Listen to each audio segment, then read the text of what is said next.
Saya ingin mengucapkan terima kasih kepada Perdana Menteri dan Menteri yang berkenaan kerana telah mengambil langkah menerima pandangan dan menghormati semangat persefahaman yang kita meterai dalam memorandum persefahaman di antara Perdana Menteri, Kerajaan dan juga Pakatan Harapan. Pertama sekali, tahniah upaya untuk menyatukan kerajaan dan pembangkang melalui usaha bipartisan untuk mengangkat Akta Lompat Parti ini. Tetapi harapan saya kepada Yang Amat Berhormat Perdana Menteri adalah supaya kita tidak terbantut hanya dengan reform ini. Jikalau Yang Amat Berhormat Perdana Menteri boleh jadi Perdana Menteri yang pertama bukan sahaja berjaya meluluskan Akta Lompat Parti, tetapi turut untuk membawa Akta Pendanaan Politik, Political Funding Act, supaya akhirnya kita dapat membersihkan Malaysia landscape politik daripada politik wang, pencaturan elit, dan akhirnya kita dapat mengembalikan semula kuasa kepada rakyat, kurangkan pengaruh wang, kuatkan kuasa rakyat. Yang Amat Berhormat Bera juga bersetuju bahawa perkara 10(3)A itu perlu diperhalusi dengan meletakkan perkataan-perkataan yang lebih khusus untuk menyekat hanya untuk Akta Anti Lompat Parti.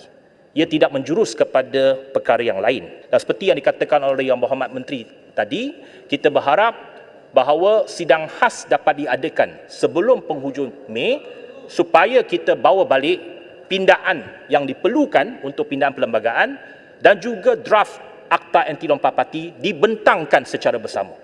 Dahulu setinggi-tinggi tahniah saya ucapkan kepada kerajaan, terutamanya Yang Amat Berhormat Perdana Menteri Datuk Seri Ismail Sabri Yaakob di atas keutamaan yang diberikan kepada pindaan ini, dan ia menjadi hari yang cukup bersejarah di mana dengan pindaan yang dicadangkan akan membolehkan suatu rang undang-undang anti lompat parti digubal kelab. Pindaan ini sebagai satu enabler terhadap pindaan ataupun orang undang-undang yang akan dibentangkan nanti.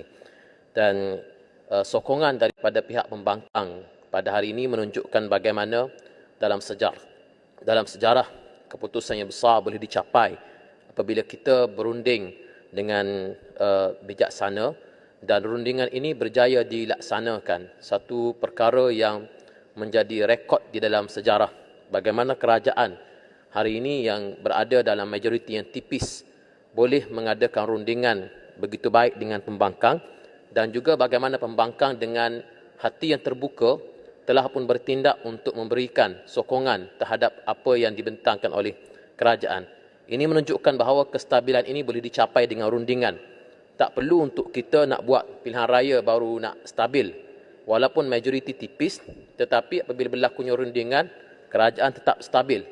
Justru kita menyokong bahawa Perdana Menteri yang ada pada hari ini perlu kekal sehingga ke akhir penggal bagi memberikan laluan kepada agenda-agenda yang lebih penting untuk rakyat. Kita sedih mendengar bila Perdana Menteri melawat UAE, ada perkara-perkara yang tak kena di sudut protokol terhadap Perdana Menteri kita. Walaupun Perdana Menteri ini adalah Perdana Menteri yang hasilnya daripada lompat itu, tapi beliau adalah Perdana Menteri, mesti dihormati. Tidak boleh dibuat begitu semasa Perdana Menteri berada di Dubai. Dan menteri yang berkenaan mesti bertanggungjawab hal menjaga hal-hal Malaysia ini.